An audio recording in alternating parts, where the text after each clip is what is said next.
Too early? It's 11:31 by mine. No, it's time. You know what? I'm always afraid somebody's going to say, you're starting too late.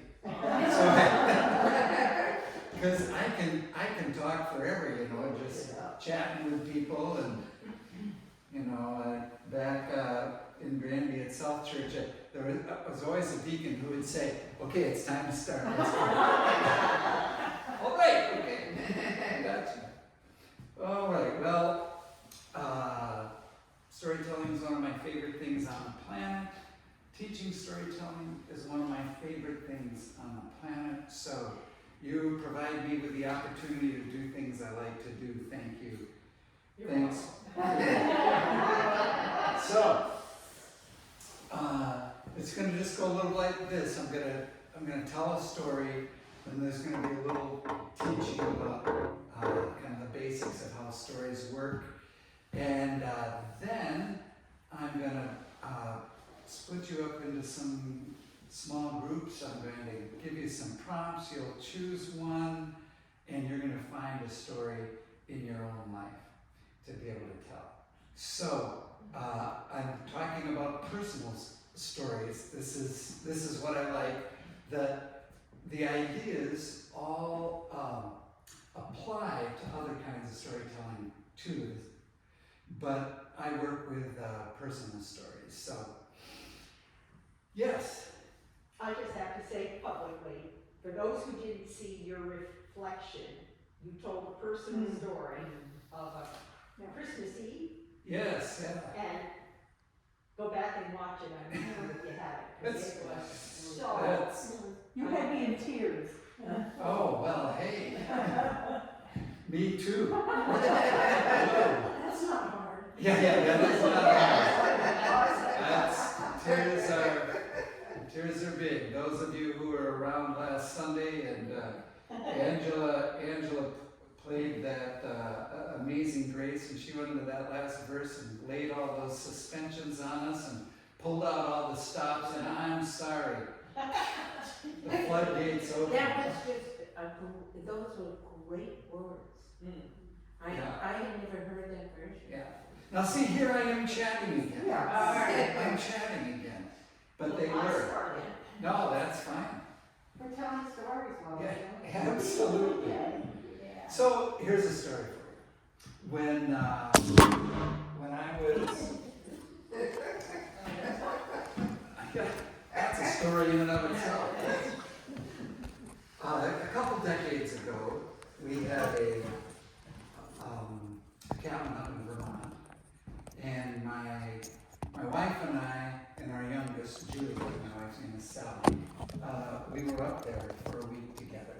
And one night, shortly after we'd gone to bed, Julia, who was about 8 years old at the time, maybe 9, she ran into our room, slammed the door behind her and said, Dad, there's a bat out there. Get it! And Sally said, really, Julia? Is there really a bat? And she said, yes, there's really a bat out there. And Sally turned to me and said, Denny, get it. And I'm thinking, I'm scared of bats. Why do I have to get it? Because I'm the man here? Is that the story? I don't say that to them. That's all inside my head. And I say, I'll get it. So I go out, look around, and sure enough, there's a bat that's flopping around, you know, and I'm looking, how am I going to do this? And inside the bathroom there was a broom. So I reached in and grabbed the broom and said, this shouldn't be on that arm. And I took a swing and I missed, but the bat went down the stairway. There's a circular stairway that's metal there. So as the bat went down the stairway, I thought I'd take another shot at it, and I whacked, hit the stairway, it went bong like a gong. And Julia said, Dad, did you get it? Come in and sit down, that's okay. No, she's not going to. Dad, did you get it? I said, no, I'm working on it. So we get down to the bottom of the stairs, and the bat took a turn around the corner into which is really a large open space, and I took another swing. I hit the wall, big thud, and Julia yells, "Dad, did you get it?" I said, "No, I didn't get it." And then I calmed down a little bit and let it fly back and forth. And then when I thought I had it just about right, I went wham! I hit it. It fell to the floor. I jumped and took the broom and right on top of it with the bottom of the broom. Julia said, "Dad, did you get it?" I said, "Yes, I got it." And so I started moving it across the floor so I would get it to the door and then sweep it out the door. And Julia and Sally came down the stairs, and Julia said, "Dad, you killed it." I said, "You told me to get it, so I got it." Sally said, "Did you kill that thing?" I said, "You told me to get it, so I got it. Now go open the door." So she went, she opened the door, and I squished it over there. I said, "Julia, don't worry, because I'm just going to sweep it out the door, and tomorrow it'll be gone." She said, "It better be gone, because it would be alive." So Sally opened the door, and whoosh, I swept it out, and the next morning, it was gone, which is wonderful. A couple months later, I believe it was late October, we're back in Granby where we live. We're sleeping up in our bedroom. We haven't gone to bed yet. Julia sleeps on the second floor with us. The other kids are downstairs. And as we're going to bed, Sally's in bed already, and I'm about to get in, and she looks at me and points and kind of snickers. I said, "What are you laughing at?" And then I realized I had my nightshirt on, K-N-I-G-H-T. And it was given to me by a friend. I never wear it out in public because it's a little too embarrassing. But there's a knight. It's just a t-shirt that has a picture of a knight on it. He's on a white horse that's rearing back. He's in full armor, and he has a lance on him. And on the shirt it says, "What, me competitive?" And so Sally was snickering at this. I said, "I'll just go to sleep." And so we go to bed and we fall asleep, and I don't know how long later, maybe an hour and a half, I feel this poke in my ribs. "Denny, what? I think there's a bat in here." "No." "Yes." Oh, no. "There is a bat in the room." She says, "Get it."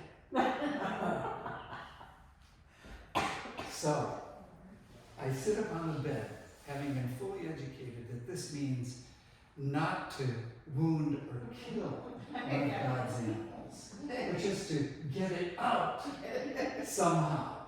So I sit there on the edge of my bed, wondering how to do this. My eyes acclimate to the darkness, and I can see this shadowing go.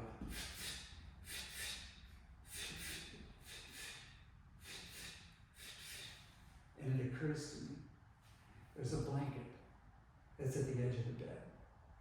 I took the blanket and I unfolded it, and I waited until the right moment, and when it was up on this side, up by the ceiling, and it turned around with I flung the blanket up. The blanket opened up, and it couldn't find a way around it, went into it, and it plopped onto the floor with the blanket, and I quickly scooped up the blanket, and I held it over my head, victorious!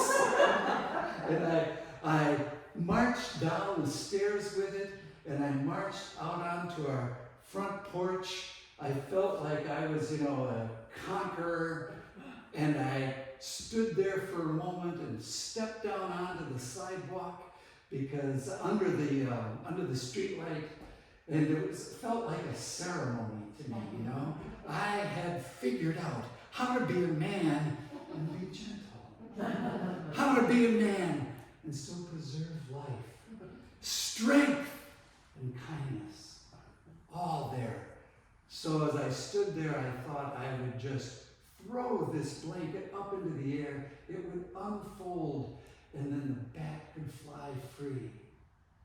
But just as I was about to do that, 2 cars, not one, but 2 cars, came driving down our street. And, you know, it's not a highway, they're just driving slowly down the street. And I thought, well, there's a little loud guy out here, you know, but what the heck, here I am. And so the first one drove by, and the guy kind of turned his head, and as I threw up the blanket, I could see out of the corner of my eye that the second guy had turned and had a little smirk on his face and was pointing with his one hand at me. And the blanket went up, it opened, and the bat flew away. And I have this image of this guy snickering and pointing at me. And I'm thinking, oh, of course, he sees I'm wearing my nightshirt. And so I looked down and I realized that all I wore was my nightshirt. I pick up the blanket, I place it appropriately, and I skittle back inside and up the stairs to my room. And I think the learning that I have from that is that no matter how much of a conqueror you think you might be, humility is right around the corner.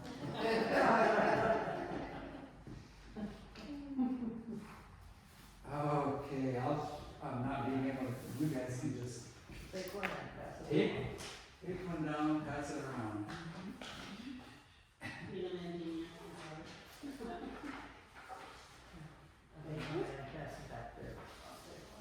Oh, you have the back row, you guys get to have one too. Do you have one? You have one? I think, we'll need 2 more. Did you want? There we go. All right. So, this quote, just by the way, Do you know Matt? I don't know him, I've heard of He's him. a good friend of ours. Rob and Matt taught together for many years. Well, I'd love to connect you with him. He is astounding. Yeah. He is astounding. I was just going to say, Hartford has, in my mind, one of the best storytellers in the country in Matthew Dix, who this quote is from. And he has a book entitled Storyworthy, which is just a great book at any level you want. I mean, if you want to read it and never tell a story in your life, that's fine. It's really wonderful. But he takes you through all the detail around storytelling. He used to be, I don't know if he still is, but one of the top Moth storytellers, those of you who listen to Moth on NPR. And he's written several books, and he's just an all-around great human being. And he runs a program called Speak Up. And if you've never been to a Speak Up event, do go.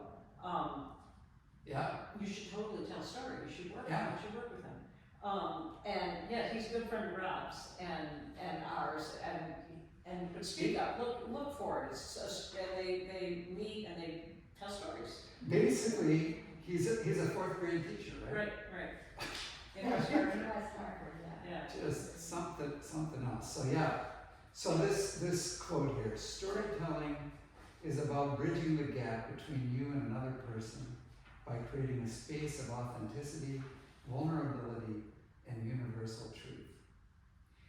I mean, this is the thing, you know, why do we like stories? Because this gap that is between us is done away with, it's bridged, and it's done, you know, by authenticity and vulnerability. And of course, if you're authentic and vulnerable, it's almost impossible not to have a universal truth emerge, because that's where truth comes from, authenticity. So that is one of my favorite definitions of storytelling. our story connects us with one another when we show an authentic version of ourselves. I mean, it's your story. You don't have to dress it up. You don't have to, I said, describe yourself not a superhero. You don't have to dress yourself up in some way that makes you look spectacular or horrible. It's just who you are. If you're, have a nice shirt that you wear that has a knight on it, then let that be. But you do want to do a little description of who you are so that people can identify with the story. You're in a particular setting. One of the things that helps people a lot is little details about where you are. It doesn't take much. Sitting on the edge of a bed, there's a blanket folded at the edge of the bed, you're in a bedroom. But it helps the details help the imagination. And then you have normal goals. Just, get it. That's the goal. That's as ambiguous as that might be, that's the goal. I say here, you're not curing cancer, What relates, let me ask, did any escape backstories in your own mind come together? Mm-hmm. Yep. Yeah. Mm-hmm. So this is what connects us, right? We all, if we haven't had exactly the same experience, the story tells us that we share this experience with others, and so we're not alone in the world. Yeah, if you're going to be a superhero, no one can relate to that. Why do you think kryptonite is so important? Why is Spider-Man such a popular superhero? Because they're vulnerable. They have vulnerabilities. So there's that. Face a challenge that reveals your vulnerability. So stories always have conflict. Could be inner or outer. There's no story without conflict. There's no drama. I say down here a little later, you can tell anecdotes. They're fun to tell. You went out, you were on your vacation, and you went somewhere and you saw this marvelous water skiing exhibition. I vacation in Wisconsin in the Midwest where my family is, and water skiing exhibitions are gigantic out there. So you can tell those they're wonderful to tell, but they're just not a story. They're a little different kind of a thing. They don't connect people in the same way.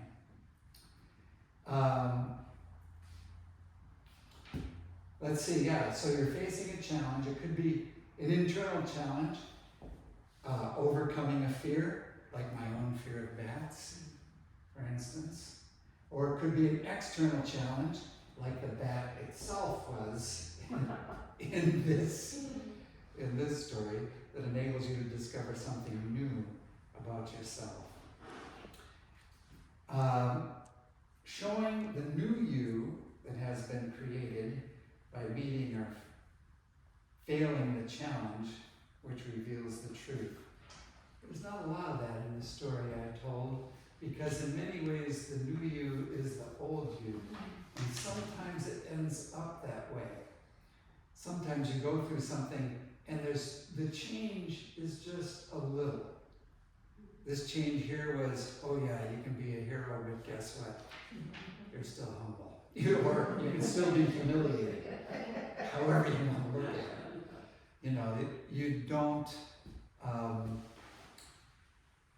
you want to see a little bit of what the person is in this new position. So a person starts as one thing. They have a conflict, internal or external or both. And that conflict, the resolution of that, or the failed resolution of it, changes the person in some way. And that gives hope. the change in yourself is the story. You know, it always blows me away. I went to the Lord of the Rings here. Frodo returning to the Shire, you know, he's such a product of the Shire.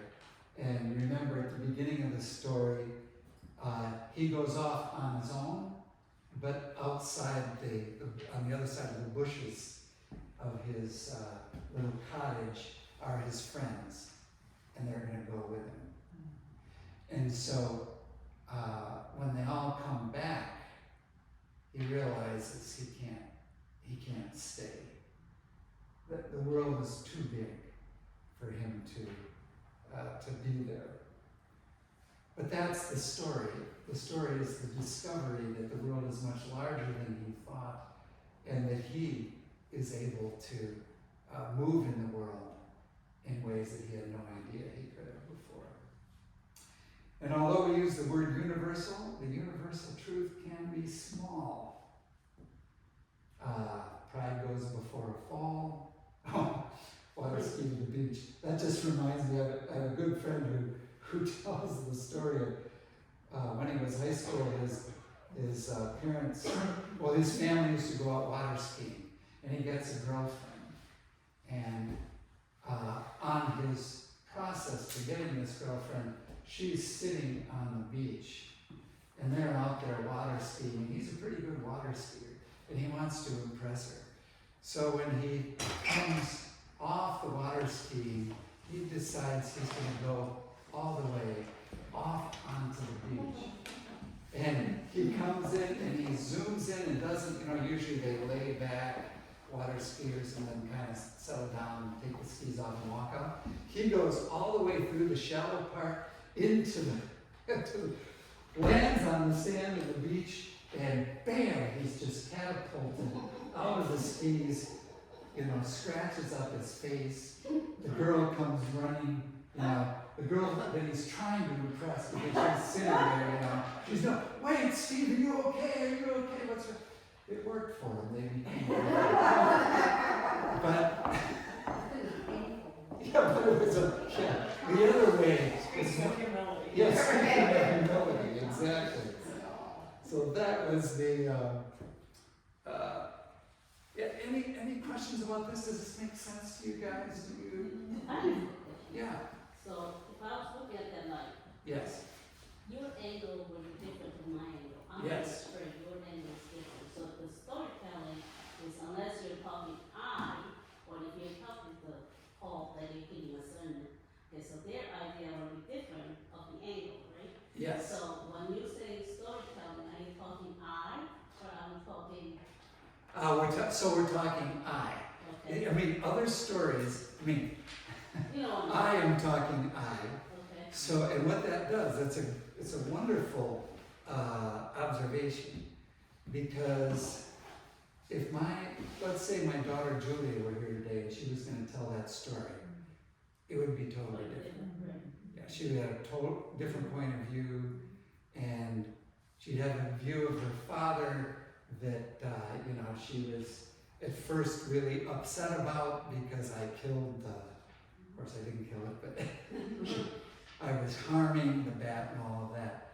So, there's wonderful, great stories out there, and you can tell them, and we who, us preachers have to get up and talk to people every week or on a regular basis, you have to come up with stories to be able to, because people can relate then to the truth that you're trying to communicate to them.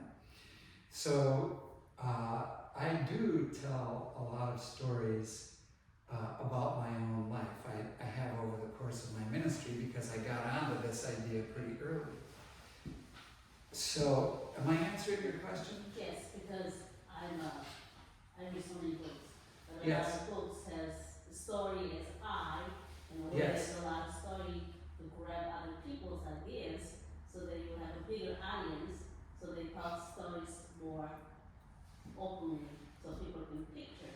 So one way of saying it is, what is most personal is universal. So if you start out this, if you So if you're reading a novel, which by the way, chat time, I don't usually read novels because I just don't have enough time to sustain them through, so in the summertime usually I read a novel. But for Christmas, Sally, my wife, got a novel by Barbara Kingsolver, her latest one, Damon Copperhead. I'm reading it to her every night. It is the most remarkable novel I've ever read, except for one other, I'm sorry, Chaim Potok's first novel, Before the Chosen, the name of which I can't remember. But, so, in order to write this, she has to inhabit this character who's a boy, a little boy at the beginning. He's 10 years old, named Copperfield. Copperfield, I say that because it's modeled after David Copperfield, the home novel. So at any rate, it is a very personal story. She's inhabited his life, and it's all told from his point of view. So what's most personal is most universal in one way or the other.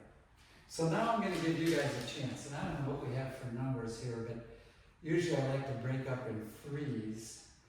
And before we do that, I'm going to give you a couple prompts, and you can think of an instance in your own life when one of these happened. Well, so here's one possibility would be the strangest, the funniest, or the worst experience on a vacation that you had. So the only rule is you have to be on a vacation. The second one is your worst school memory when you were growing up, elementary or through high school. It could be with the kids, the teachers, the vice principal, heaven forbid, or the cafeteria, which is one of my favorite places. But it's one of those.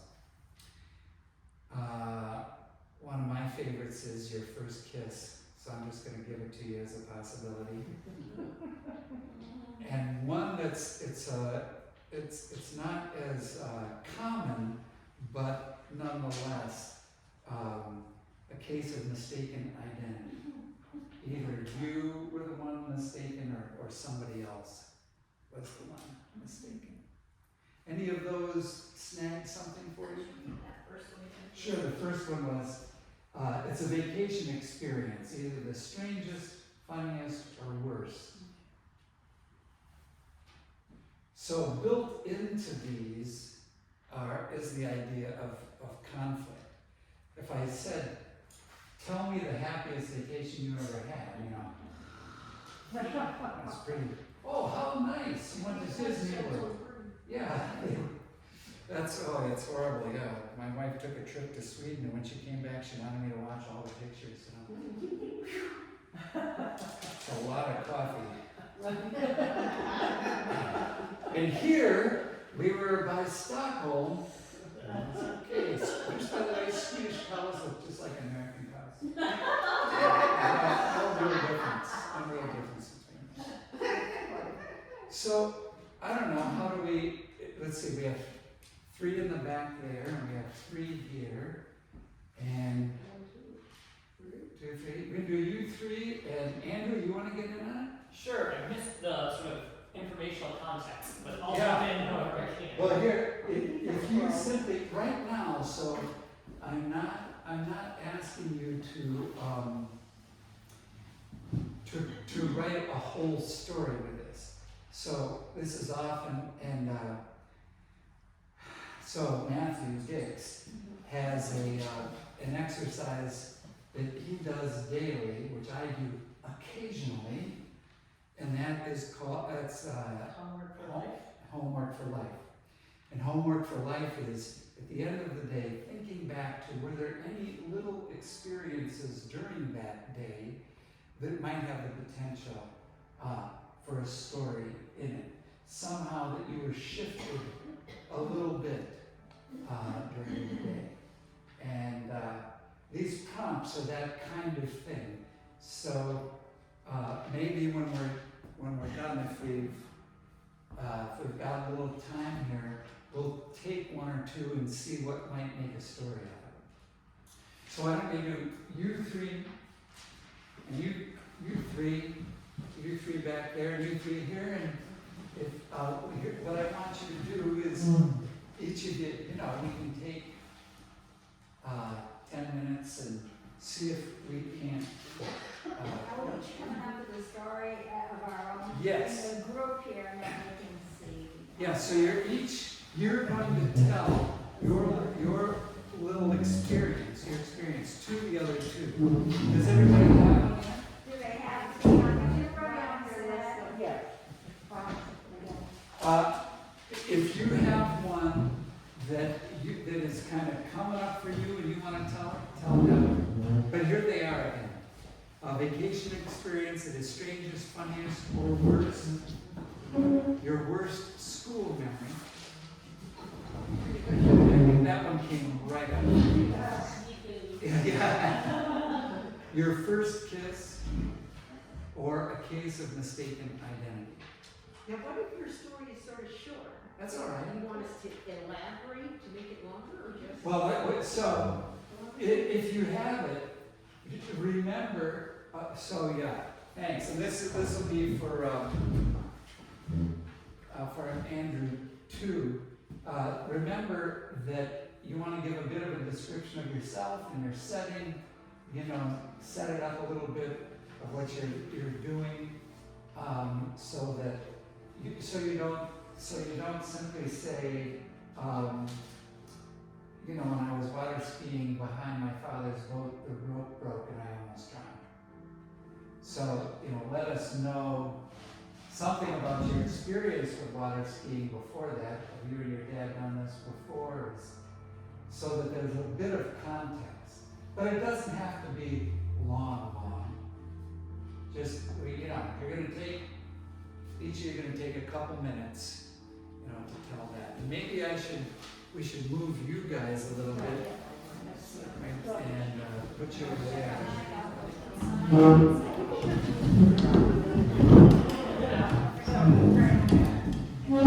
It's